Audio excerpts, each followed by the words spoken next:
اس میں کوئی شک نہیں کہ ایمان نام ہے حضور کی محبت کا. محبت مصطفیٰ کریم صلی اللہ تعالی علیہ وسلم ایمان کی جان ہے، اور یہ دین اسلام کا بہت بڑا انعام ہے کہ وہ کہتا ہے کہ حضور سے پیار کرو.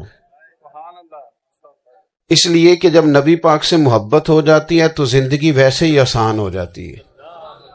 اے عشق تیرے صدقے جلنے سے چھٹے سستے، جو آگ بجھا دے گی اب وہ آگ لگائی ہے. کیا ہوتا ہے کہ انسان کے لیے زندگی آسان ہو جاتی ہے.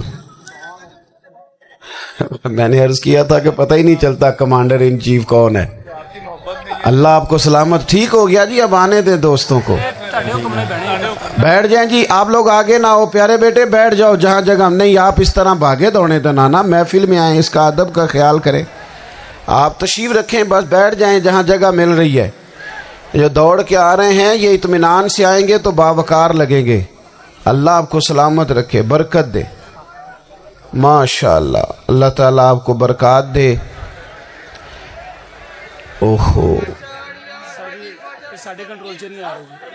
یہ اتنا مجمع کنٹرول نہیں ہوتا، کوئی بات نہیں، وہ انجی ہوتا ہے. ہر روز تھا. نعرہ تکبیر، نعرہ تکبیر، نعرہ رسالت، نعرہ بس جی بیٹھ جائیں، اب تشریف رکھ، جلدی سے بیٹھ جائیں جی. آپ جو کھڑے ہیں یہ غلط کر رہے ہیں، ایک سیکنڈ سے پہلے بیٹھ جائیں. فٹافٹ فٹافٹ فیصلہ کرنے میں اتنی دیر. لو جی ماشاءاللہ ٹھیک ہو گیا. اب آپ توجہ، بولے نہیں جی، اب بولنا سوء ادب ہے، بولے نہیں. بڑی مہربانی، اطمینان سے بات سنیں. نبی پاک علیہ السلام کی جو محبت ہے نا، وہ انسان کے لیے زندگی کو آسان کر دیتی ہے. حضور سے پیار ہوتا ہے نا تو بندہ نفرت کرنی ویسے ہی چھوڑ دیتا ہے.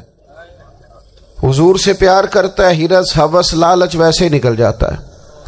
جب حضور سے محبت ہو جاتی ہے، نماز پڑھنا، درگزر کرنا، درود شریف پڑھنا، قرآن پاک پڑھنا، دین کی خدمت کرنا، حتیٰ کہ جان دینا بھی آسان ہو جاتا ہے. نبی پاک علیہ الصلوۃ والسلام کی محبت انسان کو کبھی بھی پریشان نہیں ہونے دیتی، الجھنے نہیں دیتی، تازہ دم رکھتا ہے حضور کا پیار. شرط یہ ہے کہ محبت صحیح ہو، اصلی ہو، باطن میں ہو. یہ آپ کو، آپ کے ذہن کے اندر کبھی بھی کسی بدبو کو نہیں آنے دے گی، طبیعت کو تازہ دم رکھے گی، سکون میں رہیں گے. لیکن نبی پاک علیہ السلام کی محبت کے کچھ تقاضے ہیں، ان تقاضوں کو سمجھنا پڑے گا. بالخصوص امت اس وقت جس جگہ پہ کھڑی ہے، آپ دیکھیں کہ اتنی بربریت اور اس جیتے جاگتے دیکھتے ماحول میں کہ جس میں ہر چیز کیمرے کی آنکھ دیکھ رہی ہے، اس میں اس قدر زیادہ اسرائیل کی جارحیت. اس کے جواب میں دو تین تازیانے ہیں، وہ سمجھنے والے. ایک ہے کہ میں کوئی جذباتی بات کروں گا، آپ اس کی تائید کر دیں گے. ایک ہے کہ پہلوؤں پر غور کرنے کا وقت ہے کہ اتنے کٹھن ماحول میں بھی اگر مسلم امہ کے لیڈر بیدار نہیں ہو رہے تو آپ کو پس منظر سمجھنا پڑے گا کہ ہم نے نبی پاک کی محبت کے تقاضوں کو نہیں سمجھا. حضور سے محبت ہے نا تو پھر نبی پاک کو تو سادہ طرز زندگی پسند ہے، حضور کو تو پسند نہیں ہے. اللہ کے محبوب نے تو دعا مانگ کے فقیری لی اللہ تعالیٰ سے. آپ کو پتہ ہے جب بندہ بہت زیادہ آسانیوں میں چلا جاتا ہے، بہت زیادہ اس کے پاس سہولیات ہو جاتی ہے، اس کا مرنے کو دل نہیں کرتا. خود نبی پاک علیہ السلام نے فرمایا قیامت کے قریب کافر تم پر جھپٹیں گے جس طرح بھوکے لوگ کھانے پر جھپٹتے ہیں. حضور کیوں، ہم تھوڑے ہوں گے؟ فرمایا نہیں، تمہیں دنیا سے محبت ہو جائے گی اور موت تمہیں بری لگے گی. اتنے بڑے بڑے بنگلے، عالی شان محلات، کس کا چھوڑ کے مرنے کو جی چاہتا ہے معاذ اللہ. نبی پاک کی محبت کا تقاضا سمجھو. ایسا نہیں کہ وہاں دولت آئی نہیں. حضور تو فرماتے ہیں کہ اللہ نے خزانوں کی کنجیاں میرے ہاتھ میں رکھ دی ہیں، لیکن میں نے عرض کیا مالک ایک وقت روٹی دینا اور ایک وقت کا فاقہ دینا.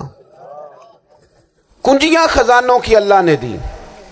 جب تک آپ اپنا طرز زندگی، یہ جو بہت دنیا کا پیار ہے نا، بہت زیادہ مرنے کی ہرس، یہ بہت زیادہ جینے کی ہرس، تو اللہ تعالیٰ نے قرآن پاک میں یہودیوں کا طریقہ بیان کیا کہ وہ کبھی مرنے کی تمنا نہیں کریں گے کیونکہ جینے کی ہرس رکھتے ہیں. نبی پاک علیہ السلام کے غلاموں، طرز زندگی جب تک سادہ نہیں ہوتا اور جب تک یہ دنیا کے جھمیلوں سے کسی کو دولت دے کر پیچھے کر دیا جاتا ہے، کسی کو عہدہ دے کر چپ کرا دیا جاتا ہے، کسی کو اقتدار دے کر چپ کرا دیا جاتا ہے. رسول اللہ صلی اللہ علیہ وسلم کے سچے غلام، انہیں ایک بات کی سمجھ آ گئی تھی کہ ہمیں ہمارے رب نے کہا ہے قل ان کنتم تحبون اللہ فاتبعونی یحببکم اللہ. اے محبوب آپ ان سے فرما دیں اگر رب سے محبت کرنا چاہتے ہیں تو آپ کی پیروی کریں، اللہ خود ان سے محبت فرمائے گا جب رب بھی ان کا ہو جائے گا. جب رب بھی ان کا کی محمد سے وفاتوں نے تو ہم، یہ جہاں چیز ہے کیا، یہ لوح و قلم تیرے ہیں، اس کا کیا مطلب ہوا؟ لوح و قلم، قلم لکھتی ہے نا تقدیریں، مقدر فیصلے، تو لوح و قلم تیرے ہیں، اس کا مطلب یہ ہے کہ پھر رب کریم تیرے اوپر فضل کرے گا، اور وہ جن فیصلوں کی امت کو دیانت سے چاہت ہے اللہ اپنے فضل سے وہ فیصلے فرمائے گا. جب تک زندگی حضور کی غلامی کی طرف نہیں جاتی وہ اللہ تعالیٰ کی تائید نہیں پاتی. حضرت عبداللہ ابن حذافہ رضی اللہ تعالیٰ عنہ کو رومیوں نے قید کر لیا تھا، اور جب رومی آپ کو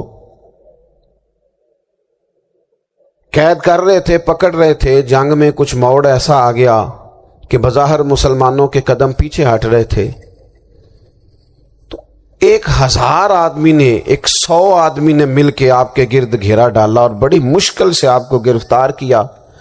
جب بادشاہ کے سامنے لے گئے نا تو بادشاہ سے اس کا سپہ سالار کہنے لگا کہ بندہ ضائع کرنے والا نہیں. یہ بات سمجھیں آپ، ہماری طبیعت کے مطابق جو بندہ پورا نہیں اترتا ہم ضائع کر دیتے ہیں. حالانکہ اگر آپ کو مخالف صف میں بندہ کام کا نظر آئے تو آپ غور فرمائیں کہ یہ ہمارے قافلہ محبت میں کیسے شامل ہو سکتا ہے، اس کے لیے جد و جہد کریں تاکہ اس سے کام لیا جا سکے. اس نے کہا، روم کے بادشاہ نے، بندہ ضائع کرنے والا نہیں. وزیر نے کہا بادشاہ سے، اس نے کہا کیا کریں؟ کچھ ایسا کریں کہ یہ معاذ اللہ ہمارے دین میں آ جائے. اور قرآن مجید نے واضح کہہ دیا ہے کہ یہودی اور عیسائی تم سے راضی نہیں ہو سکتے حتی تتبع ملتہم، جب تک کہ تم ان کے دین کی پیروی نہ کرو. ان کو کسی طریقے سے معاذ اللہ عیسائی بنایا جائے.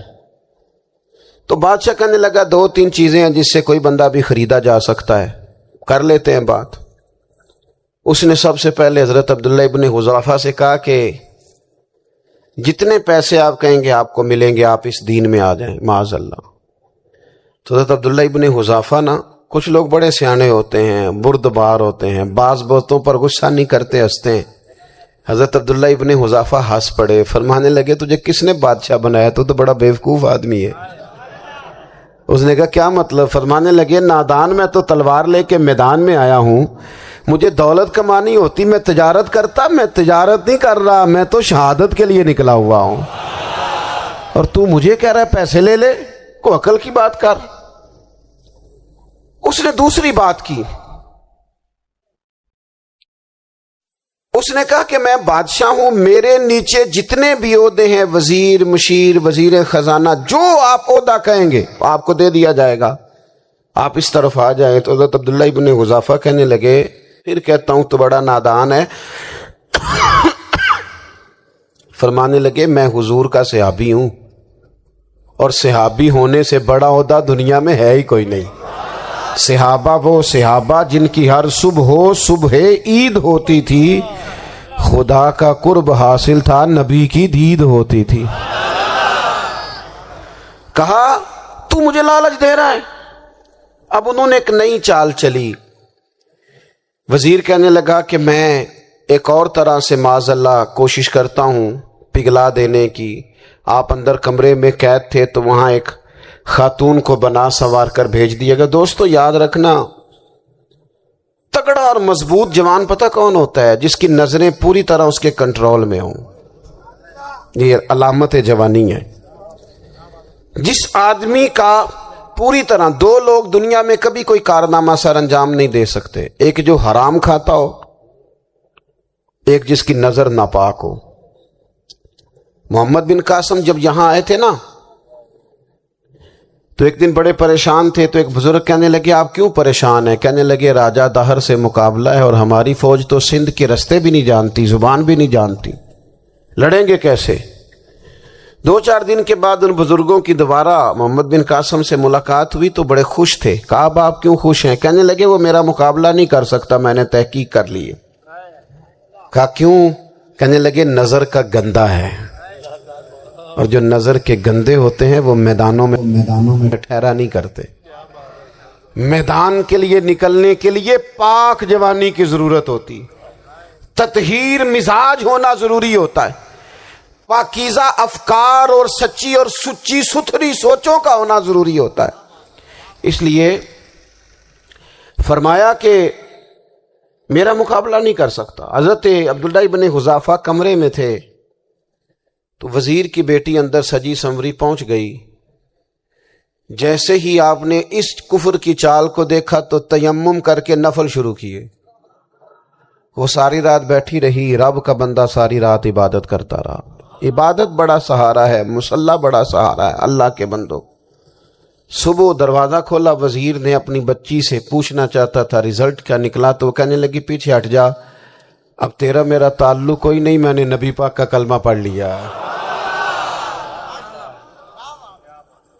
اس نے کہا میں نے بھی زمانہ دیکھا ہے، پر یہ کیا لوگ ہیں، کستوری کے بنے ہوئے، سندل سے دھلے ہوئے، کہ میں ساری رات کمرے میں رہی اور 100 اور 1000 آدمی جس جوان کا مقابلہ نہ کر سکے، اتنا طاقتور جوان کمرے میں رہا اور اس نے نظر اٹھا کے نہ دیکھا. او کچا رنگ للاری والا جڑا چڑھدا تے لیندا رہندا ہے، اے عشق تیرے دا رنگ محمد چڑھیا پھر نہیں لیندا. سبحان اللہ. میں کہا ایک دفعہ نظر اٹھا کے نہیں دیکھا، کمال ہو گئی. اتنے بڑے لوگ، اتنی بڑی سعادت مندی، فیروز بختی، معاملہ فہمی، حد ہو گئی. اللہ اکبر. دوستو بادشاہ جب پوری طرح ہار گیا نا، اس نے کہا مار دو. تیل گرم کیا ایک کڑاہی میں، اور جب آپ کو اس میں ڈالنے لگے تو آپ کی آنکھوں میں آنسو آ گئے. بادشاہ کا خیال ہوا شاید نرم ہو گئے ہیں. کہنے لگا روئے کیوں؟ فرمانے لگے سوچتا ہوں جان ہی ایک ہے، کتنا مزہ ہے اس کی راہ میں جان دینے کا، کتنی لذت ہے اس کے نام پر مرنے میں، کتنا لطف ہے. جے تو چڑھیا اتے دار بھی نہیں تے جے تو وکیا عشق بازار بھی نہیں، تے ایڈا سستا سودا پیار بھی نہیں، تے ایڈا سستا لبدا یار بھی نہیں. کئی جنگل گانے پیندے نی، کئی دوزخ لنگنے پیندے نی، جے وہ اس ملوں بھی مل جاوے ایدوں سستا ہور بپار بھی نہیں. تے کچھ سمجھ نہ آوے لوکاں نوں وہ کادے نال شہید کرے، ڈٹھی یار دے ہاتھ تلوار بھی نہیں، پر او دا خالی جاندا وار بھی نہیں. وار بھی نہیں. کہنے لگے ایک جان ہے نا، تو دل کرتا ہے ہزاروں ہوتی تو ایک ایک کر کے محبوب کے نام پہ قربان کرتا، جب میرے پاس ہے ہی ایک، کروں کیا؟ حضرت عبداللہ ابن حذافہ رضی اللہ تعالیٰ عنہ جب روئے اور بادشاہ نے یہ بات سنی تو بادشاہ اٹھ کے کھڑا ہو گیا، سارے وزیروں مشیروں کو کہنے لگا تم نے کہا تھا نا بندہ ضائع کرنے والا نہیں، یہ بھی ضائع کرنے والا نہیں. کہنے لگا میرا ماتھا چومو، تم جیسے لوگوں کو قتل نہیں کرنا چاہیے، آزاد کرنا چاہیے. عزیز اپنی زندگی سے نا یہ بہت زیادہ ہرس، ہوس، طمع، اور یہ کسی بات کی بھی ہو، ہرس صرف پیسوں کی نہیں ہوتی ہے، شہرت کی بھی ہوتی ہے.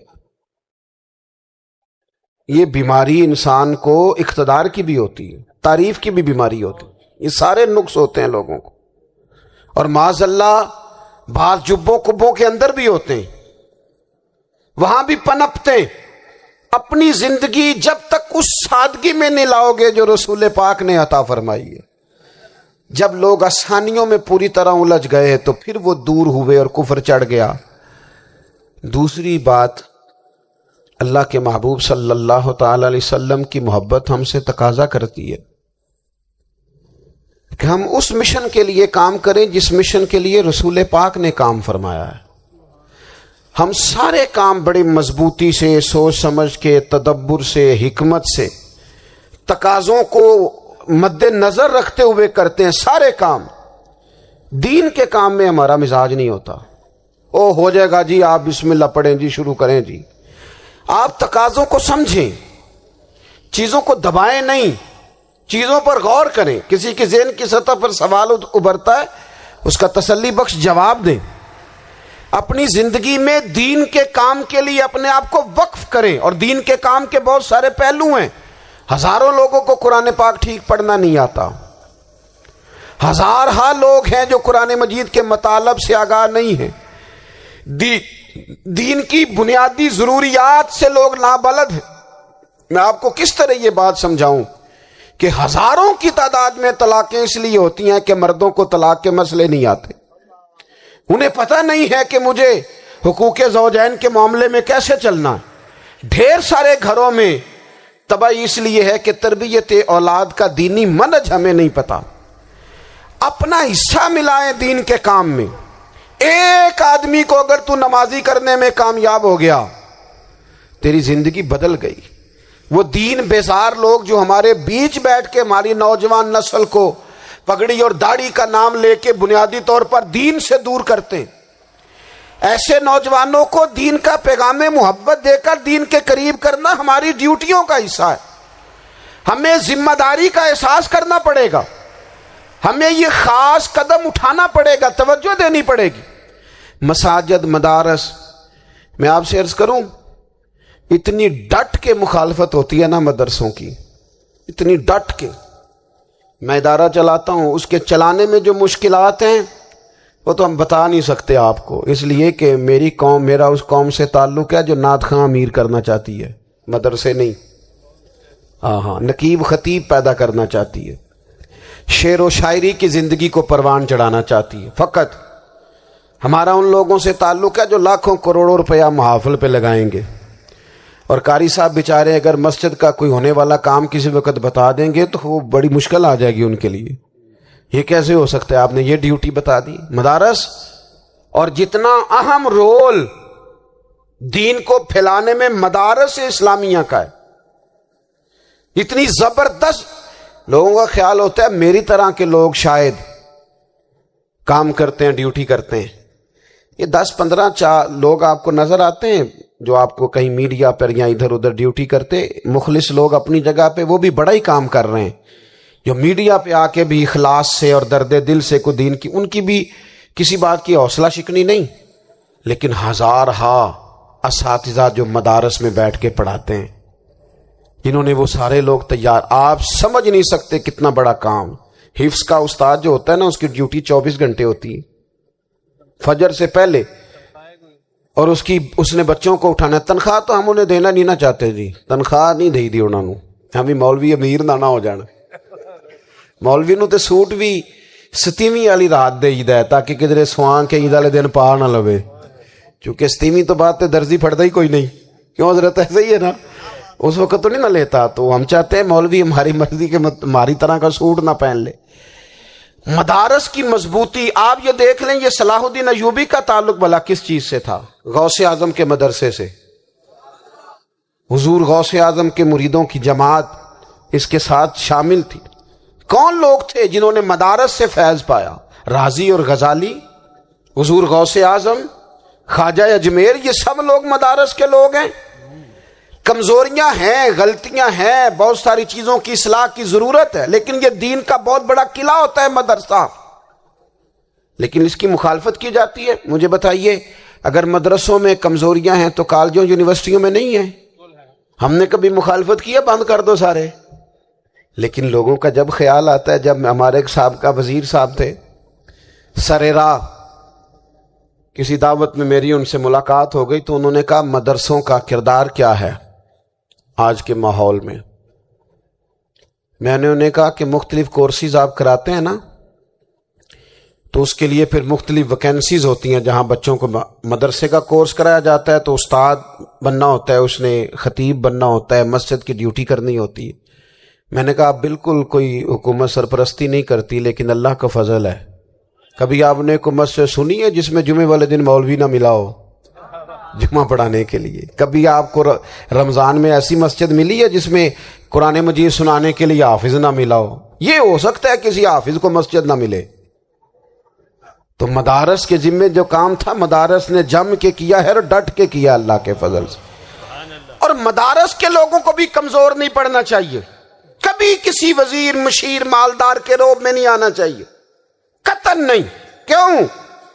کہ یہ وہ عظیم لوگ ہیں رسول اللہ صلی اللہ علیہ وسلم کے دین کے غلام، کہ ابھی ایک لفظ نہیں پڑا ہوتا الف با تا سا، پہلے دن گھر سے نکلتے ہیں تو حضور فرماتے ہیں اللہ کے فرشتے ان کے پیروں کے نیچے پر بچھا بھی دیتے ہیں. پہلے دن اتنا بڑا اعزاز ملتا ہے.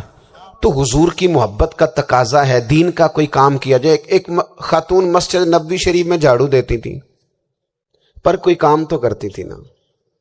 اور کس مسجد میں؟ جہاں 70,000 فرشتے صبح آتے ہیں 70 شام آتے ہیں.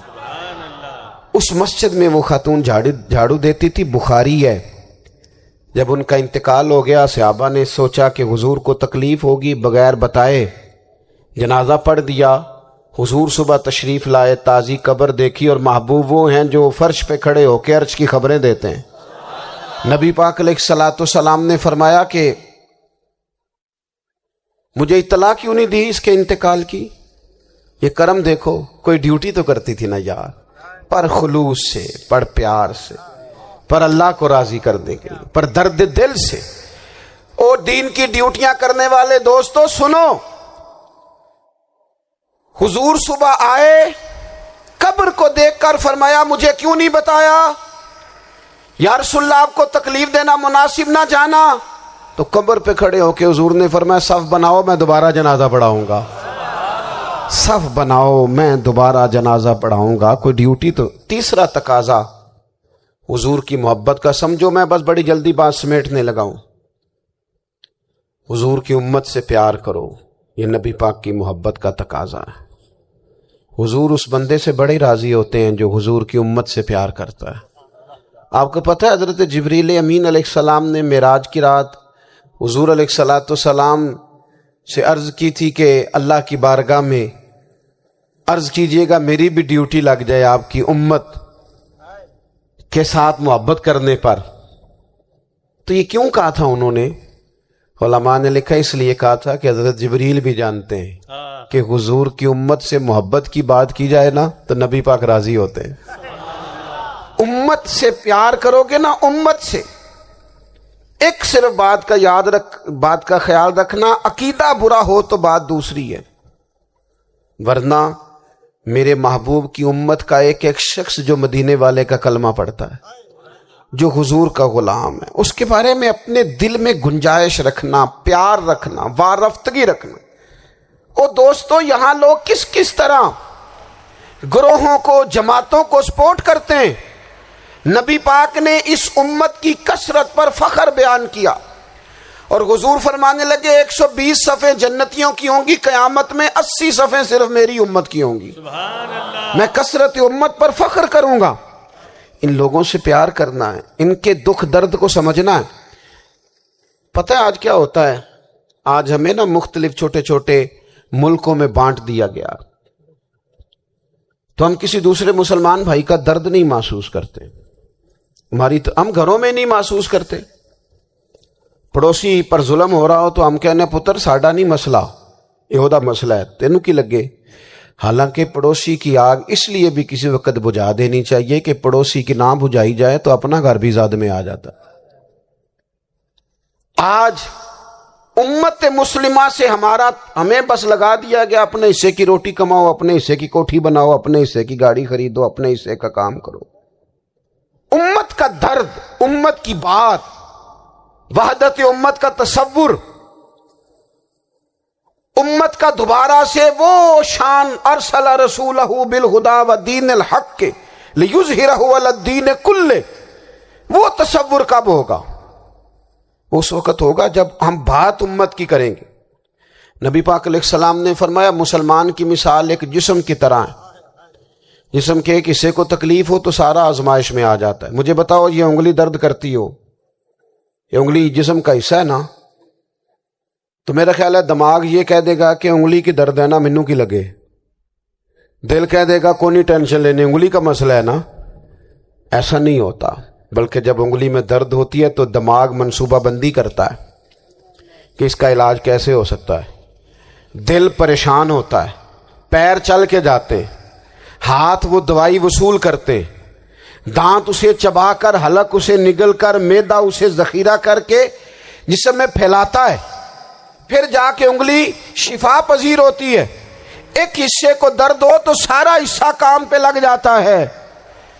اسرائیل اگر تکلیف دے رہا ہے فلسطینیوں کو تو ہونا چاہیے تھا نا بعض مسلمان حکمرانوں کو نیند نہ آتی، وہ درد دل محسوس کرتے، ہونا چاہیے تھا نا کہ بعض لوگ یہاں ہم کیا کرتے ہیں بھلا بیٹھ کے، اب تو مجھے بعض چیزوں سے کوفت بھی ہونے لگا، ہم دیتے ہیں بیان مذمت، آپ کے بیان دینے سے کیا ہوگا؟ فلانے نے بھی بیان دے دیا، فلانے نے بھی کلپ دے دیا، یہ کیا کر رہے ہیں؟ یہ تو آپ زندہ رہنا چاہتے ہیں۔ وہ جس طرح آج کل ہمارے ہاں بہت ساری چونکہ جماعتیں ہیں تو کشمیر ڈے آتا ہے نا تو مل کے ریلی نہیں نکالی جا سکتی، سوال نہیں پیدا ہوتا، کیونکہ ہمیں جماعتوں کو زندہ رکھنا ہے۔ اس جماعت کی خبر الگ لگنی چاہیے، اس جماعت کی خبر الگ، تو ایسے کوئی انقلاب آئے گا؟ یاد رکھنا امت کو پوری کو ایک طاقتور آواز بننا پڑے گا، ہمیں تھوڑا تھوڑا اوپر اٹھ کے سوچنا پڑے گا۔ خدا را اللہ تعالیٰ مجھے معاف کرے اگر کوئی بات میں ستی کر رہا ہوں، دل کی گہرائی سے عرض کرتا ہوں اب تو بڑا سخت وقت آ گیا، اب چونکہ اب تو کیمرے کی آنکھ آئی ہے تو وہ زخمی بچے دیکھے نہیں جاتے، وہ تڑپتی مائیں دیکھی نہیں جاتی، وہ سسکتی اور آواز دیتی بیٹیاں سنی نہیں جاتی، وہ آوازیں ایسی ہیں جیسے وہ رات کے سناٹوں میں چیخیں بن کے لوگوں کو جگایا کریں گی۔ خدا را کچھ جرم ایسے ہوتے ہیں جن کی سزائیں بڑی سخت ہوتی ہیں، جن کی معافی بڑی مشکل سے ہوتی، اپنے اندر جذبہ ایمانی پیدا کریں۔ اور میرے دوستو بستر پر بھی تو لوگ ماری جایا کرتے ہیں نا، اپنی زندگی رسول اللہ صلی اللہ علیہ وسلم کے دین کے نام کرو، جذبہ جہاد، شوق شہادت اور عشق رسول، یہ عناصر ہیں جو امت مسلمہ کو پیروں پر کھڑا کریں گے۔ 2 منٹ کے لیے سوچو، امت اگر اسی طرح کٹتی رہی، پریشان رہی، دکھتی رہی، اور باری باری کر کے، اقبال نے کیا کہا تھا؟ اس نے کہا تھا وطنوں میں، انہوں نے کہا تھا کہ ان تازہ خداؤں میں بڑا سب سے وطن ہے، جو پیرہن اس کا ہے وہ مذہب کا کفن ہے۔ تو اقبال ہم کیا کریں؟ کہنے لگے بازو تیرا توحید کی قوت سے قوی ہے، اسلام تیرا دیس ہے، کیونکہ تو مصطفی ہے، تو بحیثیت مسلمان سوچنا شروع کر، بحیثیت مسلمان، اور یوں تو سید بھی ہو، مرزا بھی ہو، افغان بھی ہو، تم سبھی کچھ ہو، بتاؤ کہ مسلمان بھی ہو، تمہارے اندر کہیں سے کوئی مومن بھی بولتا ہے کہ نہیں؟ علاقائی تعصبات اور ملکی سرحدوں میں قید ہو جانے والوں، تم ایک نبی کی امت ہو۔ کیوں نہیں سمجھتے کہ جب کشمیر کی بیٹی روتی ہے تو مدینے والے محبوب پاک علیہ السلام کی امت کی بیٹی روتی ہے، جب فلسطین کی بیٹی روتی ہے تو امت کی بیٹیاں روتی۔ خدا را کچھ درد دل اپنی طبیعت میں پیدا کریں۔ میں حکمرانوں کی بات نہیں کرتا، میں تو عام لوگوں سے ایسے تبصرے سنتا ہوں جو نہیں کرنے چاہیے۔ وہ نہیں جی نہیں، دوسرا رخ بھی دیکھو، عام آدمی اٹھ کے، عام لوگ بھی یہ خطرناک سوچیں اور ان سے خوفناک نتائج برآمد ہوں گے۔ تو 3 باتیں میں نے آپ کی خدمت میں عرض کی ہیں۔ ایک تو کوشش کریں اپنی زندگی کے اندر کہ زندگی کو سادہ کریں، پیسہ ضرور کمائیں لیکن پیسے سے پیار نہ کرو، پیار تو مدینے والے رسول سے کرنا۔ دولتیں، ہرس، ہوس، طمع، ان سے باہر آؤ، اور دوسری گزارش آپ کی خدمت میں یہ عرض کی ہے، کچھ نہ کچھ دین کا کام، اور اس میں بھی شہرتوں سے بچتے ہوئے، تصویروں سے بچتے ہوئے۔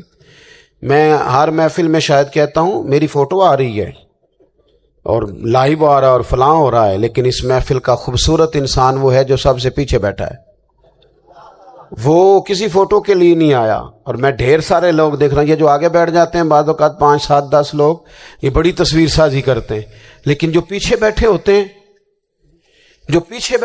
ہیں ان کی کوئی فوٹو نہیں آتی۔ اور میں نے بہت سارے لوگوں کو دیکھا ہے کبھی موبائل کو ہاتھ بھی نہیں لگاتے، لیکن جن کے لیے آئے ہیں انہیں تو پتہ ہے نا کون کون آیا ہے۔ اور کچھ دین کے لیے کریں۔ اور تیسری گزارش آپ کی خدمت میں یہ ہے کہ امت بن کر بھی ضرور سوچیں اور امت کے دکھوں کا مداوع بھی کریں، اور امت مسلمہ کا درد بھی اپنے سینے میں ضرور محسوس کریں۔ اللہ تعالی ہماری اس بزم کو۔ جی ایک بات اور سن لیں جی، نبی پاک علیہ الصلوۃ والسلام نے ارشاد فرمایا، لائیں جی، حضور سید عالم علیہ الصلوۃ والسلام نے ارشاد فرمایا کہ جب تک بندہ اللہ کے بندوں کی مدد میں رہتا ہے نا، اللہ بھی اس کی مدد کرتا رہتا ہے۔ یعنی اگر آپ امت کے لیے سوچتے ہیں، کوئی امت کے لیے فکر پیدا کرتے ہیں، کچھ امت کی سوچیں لاتے ہیں، تو اللہ بھی مدد فرمائے گا۔ اور یہ بات اچھی طرح یاد رکھیں، جب بھی بندہ کوئی ایسا کام کرتا ہے نا جو خالص اللہ کی رضا کے لیے ہو، تو رب کی مدد ضرور آتی ہے۔ وَلَقَدْ نَصَرَكُمُ اللَّهُ بِبَدْرٍ وَأَنْتُمْ أَذِلَّةٌ، تو یہ کام کریں گے تو اللہ کی مدد بھی آئے گی۔ اللہ توفیق عطا فرمائے۔ وَمَا عَلَيْنَا إِلَّا الْبَلَاغُ۔